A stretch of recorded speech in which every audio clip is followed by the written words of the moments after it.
Hi ನಮಸ್ತೆ. ಆಹಾರ ಬುತ್ತಿಗೆ ಸ್ವಾಗತ. ಇವತ್ತು ನಾನು ಒಂದು ಅರ್ಧ ಕಟ್ಟಷ್ಟು ಪಾಲಕ್ ತೊಗೊಂಡಿದ್ದೀನಿ. ಪಾಲಕ್ ತೊಗೊಂಡು ಪಾಲಕ್ ಚಟ್ನಿ ಮಾಡಿ ತೋರಿಸ್ತೀನಿ ಬನ್ನಿ. ಪಾಲಕ್ ಸಾಂಬಾರು, ಪಾಲಕ್ ಪಲ್ಯ, ಪಾಲಕ್ ಗೊಜ್ಜು ಎಲ್ಲ ಮಾಡಿ ತಿಂದಿದ್ದೀರಾ.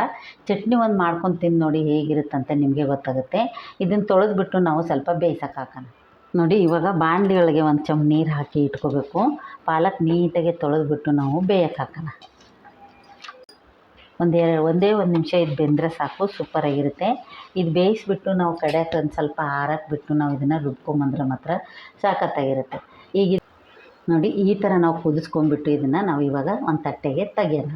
ನೀರು ಬಸೋದು ತೆಗೆದಿಟ್ಟರೆ ಸ್ವಲ್ಪ ಆರಿದ ನಂತರ ಇದಕ್ಕೆ ಏನೇನು ಹಾಕೋದಂತ ನಾನು ತೋರಿಸ್ತೀನಿ ಬನ್ನಿ. ಒಂದು 3 ಸ್ಪೂನಷ್ಟು ನಾನು ಕಡಲೆ ಬೀಜ ತೊಗೊಂಡಿನಿ, 2 ಸ್ಪೂನಷ್ಟು ಎಳ್ಳು, ಅರ್ಧ ಸ್ಪೂನಷ್ಟು ಜೀರಿಗೆ, ಒಂದು 4-5 ಪಳಕು ಬೆಳ್ಳುಳ್ಳಿ, ಒಂದು 6-7 ಮೆಣಸಿನ್ಕಾಯಿ, ಹಸಿಮೆಣ್ಸಿಕಾಯಿ, ಸ್ವಲ್ಪ ಕೊತ್ತಂಬರಿ ಸೊಪ್ಪು, ಸ್ವಲ್ಪ ಕಾಯಿ ಹಾಕಿಬಿಟ್ಟು ಇದನ್ನು ನಾವು ಪಾಲಕ್ ಚಟ್ನಿ ಮಾಡಿದರೆ ಮಾತ್ರ ಸೂಪರಾಗಿರುತ್ತೆ. ನೋಡಿ, ಹಸಿಮೆಣ್ಸಿಕಾಯಿ ಹಾಕ್ಕೊಂಡಿದ್ದೀನಿ, ಕಡಲೆ ಬೀಜ, ಒಂದು 4-5 ಪಳಕು ನಾನು ಬೆಳ್ಳುಳ್ಳಿ ತೊಗೊಂಡಿದ್ದೆ, ಬೆಳ್ಳುಳ್ಳಿ ಹಾಕ್ಕೊತಾ ಇದ್ದೀನಿ, ಕಾಯಿ ಪೀಸ್ ಹಾಕ್ಕೊಂಡಿದ್ದೀನಿ, 2 ಸ್ಪೂನ್ ಆಗೋಷ್ಟು ನಾನು ಎಳ್ಳು ತೊಗೊಂಡಿದ್ನಲ್ಲ, ಎಳ್ಳು ಹಾಕ್ಕೊತಾ ಇದ್ದೀನಿ, ಸ್ವಲ್ಪ ಜೀರಿಗೆ ಹಾಕ್ಕೊಳ್ಳೋಣ. ನೋಡಿ, ಸ್ವಲ್ಪ ಕೊತ್ತಂಬರಿ ಸೊಪ್ಪು, ಪಾಲಕ್ಕು ಸ್ವಲ್ಪ ತಣ್ಣಗಾಗಿದೆ, ಇದನ್ನು ನಾನು ಇವಾಗ ಹಾಕ್ತಾಯಿದ್ದೀನಿ. ಇವಾಗ ರುಚಿಗೆ ತಕ್ಕಷ್ಟು ನಾನು ಉಪ್ಪು ಹಾಕ್ತಾಯಿದ್ದೀನಿ. ನೋಡಿ, ಎರಡು ನಾನು ಬೇಡಿಗೆ ಮೆಣಸಿನ್ಕಾಯಿ ಹಾಕ್ತಾಯಿದ್ದೀನಿ, ಯಾಕಂದರೆ ಇದು ತುಂಬ ಚೆನ್ನಾಗಿ ಟೇಸ್ಟು ಕೊಡುತ್ತೆ, ಕಲರು ಬರುತ್ತೆ ಅಂತ. ಇವಾಗ ನಾನು ರುಬ್ಕೊಂಬರ್ತೇನೆ. ನೋಡಿ, ರುಬ್ಬಿರೋದಾಯಿತು. ನಾನು ಇವಾಗ ಇದಕ್ಕೆ ಹಾಕ್ಬಿಟ್ಟು ಒಂದು ಸಣ್ಣದಾಗಿ ಒಗ್ಗರಣೆ ಹಾಕೋಣ ಬನ್ನಿ.